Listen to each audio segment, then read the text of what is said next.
Olá, pessoal.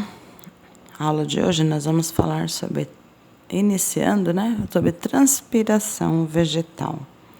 Bom, transpiração, como todos já sabem, é a perda de água em forma de vapor, né? Então, nós transpiramos, as plantas também transpiram, né? Então, como que os vegetais fazem isso? Bom, pelos estômatos e pela cutícula das folhas. Por meio da transpiração, as folhas controlam a quantidade de água circulante e a força de absorção pelas raízes. A transpiração auxilia na redução da temperatura da planta e na difusão do CO2, do gás carbônico. Então, aqui nós temos a representação de um estômato, né? Que estão localizados nas folhas dos vegetais. Aí aqui está estômato aberto, entrada de água, né? E quando ele se fecha, tem essa saída, né? Também de água, ó, entrada e saída. Transpiração estomática ocorre quando os estômatos se abrem. Bom, essa abertura dos estômatos, que está representada aqui, ó, ela é condicionada à quantidade de água no interior das células estomáticas. Então, se a planta tem bastante água, se ela existe em quantidade suficiente, elas ficam túrgidas, ou seja, elas enchem, né? Olha só. Elas se incham e o estômago se abre. Mas, se não tiver água suficiente, elas ficam, né, murchas e o estômago se fecha.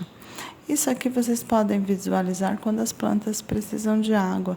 Elas ficam murchinhas, caidinhas, porque todos os estômatos que estão nas folhas, eles se fecham. E aí ela precisa de água novamente, né? Então, se a quantidade do solo estiver boa, ele vai abrir e a planta vai transpirar. Se estiver faltando, ele vai ficar fechado e ela não vai fazer esse processo de transpiração. Aqui tem mais algumas informações importantes. A luz provoca a abertura dos estômatos. Isso ocorre porque, submetidos a alta intensidade luminosa, íons de potássio são bombeados para o interior das células estomáticas, aumentando sua concentração citoplasmática e forçando a entrada de água por osmose nas células, o que eleva o turgor celular, né? Deixa ela túrgida, inchadinha. Então, a luz provoca a abertura dos estômatos. Quando a planta está no escuro, os estômatos tendem a permanecer fechados, né? Isso tem a ver com o mecanismo da fotossíntese, né? Os estômatos têm que estar abertos para que haja o processo de fotossíntese, já que a água faz parte desse processo. Quando o funcionamento do estômago é afetado pela quantidade de água das células estomáticas, falamos em mecanismo hidroativo. Quando esse funcionamento é influenciado pela intensidade luminosa, falamos em mecanismo fotoativo. Hidroativo tem a ver com a quantidade de água do solo. Fotoativo tem a ver com a quantidade de luz solar que a planta recebe. Fatores que influenciam a transpiração. Eles podem ser de dois tipos, externos ou internos. Os externos são temperatura, umidade do solo, umidade do ar, ventilação e intensidade luminosa. Então, a temperatura. Quanto menor a temperatura, menor a taxa de transpiração. O inverso também, tá? Umidade do solo. Quanto maior a umidade, maior a taxa de transpiração. Umidade do ar. Quanto maior a umidade, menor a taxa de transpiração. Ventilação. A ventilação, ela retira a camada superficial de transpiração da folha, favorecendo a liberação de mais água. A ventilação excessiva estimula o fechamento dos estômatos, diminuindo a taxa de transpiração. Então, lugares onde tem muito vento, né, quando a planta está em locais onde venta muito, ela transpira pouco. Então, isso essa ventilação diminui a taxa de transpiração, porque ela promove o fechamento dos estômatos. Intensidade luminosa. Quanto maior a intensidade luminosa, maior a taxa de transpiração. Sendo que aqui todos o inverso é verdadeiro, tá? Então, se for maior a taxa de transpiração, maior, menor, menor. Tudo bem? Fatores internos. Área de evaporação, espessura da cutícula, presença de pelos, atividade estomática e concentração vacuolar. Isso tem a ver com os diferentes tipos de vegetais que nós temos, tá? Área de evaporação. Quanto maior a superfície da folha, maior a transpiração. Então, folhas grandes, né, transpiram mais. Folhas pequenininhas transpiram menos. Espessura da cutícula. Quanto mais espessa, menor a taxa de transpiração. Existem folhas que têm uma quantidade de cutícula muito grande, elas são mais grossas, mais resistentes, então elas também transpiram menos. Presença de pelos. Os pelos são formados por células vivas e facilitam a transpiração. Aqueles com células mortas formam uma camada sobre a folha que retém o líquido e impede a ação do vento. Eu falei aqui que o vento faz o fechamento da cutícula acontecer. Então, quanto mais pelo, impede esse fechamento. Então, ela transpira mais, tá? Quanto maior quantidade de pelo que tiver na folha, mais a planta transpira. Consequentemente, o solo precisa estar mais úmido. Atividade estomática. Quanto mais tempo os estômatos permanecerem abertos, maior a taxa de transpiração. Concentração vacuolar. Quanto mais concentrado o vacúolo, maior a retenção de água e, portanto, menor a taxa de transpiração. Então, se ele estiver mais concentrado, menor a taxa de transpiração da planta. Vamos agora para a gutação. Isso aqui é bastante interessante, esse processo. A gutação ela também é chamada de sudação e a eliminação passiva de água pela folha na forma líquida. Então, a transpiração é diferente da gutação, tá? Por meio da abertura dos seus bordos, chamados hidatódios. Esse fenômeno ocorre quando há grandes variações de temperatura, como em dias quentes e noites frias. Que olha o exemplo aí do livro didático. A perda de água sai lá na beiradinha das folhas, né? Isso é gutação. Ela sai em forma de gotinhas ao redor da folha, tá? Para que a gutação ocorra, duas condições são necessárias. O solo deve estar rico em água, sais minerais e oxigênio, e a umidade do ar deve estar muito intensa. Então, em dias com baixa umidade do ar e pouca quantidade de água no solo, elas não fazem esse processo, tá? Até porque isso aqui é perda de água. Se estiver em solos com menor quantidade de água e ela fizer esse processo, ela vai perder ainda mais. Então, isso não ocorre. Vamos agora para o crescimento vegetal, né? À medida que a fotossíntese começa a ocorrer e se intensifica, a massa da planta jovem aumenta de forma rápida. Ao atingir a maturidade, o crescimento diminui até ela se romper. A velocidade de crescimento de uma planta varia de acordo com fatores externos: luz, temperatura, gás oxigênio, gás carbônico e água, tá?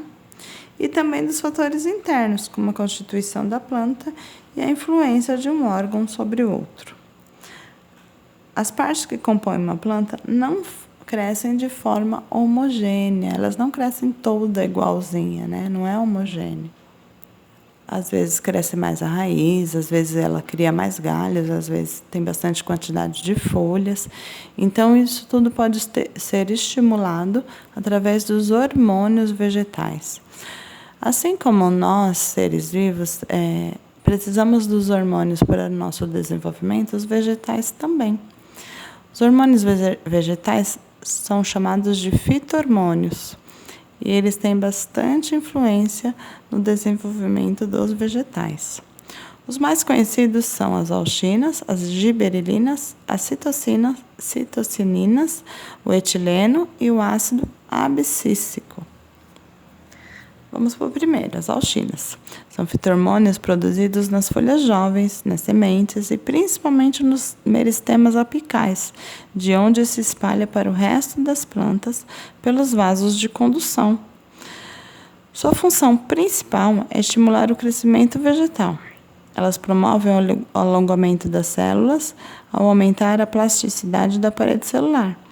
Em determinadas concentrações, porém, as auxinas inibem o crescimento.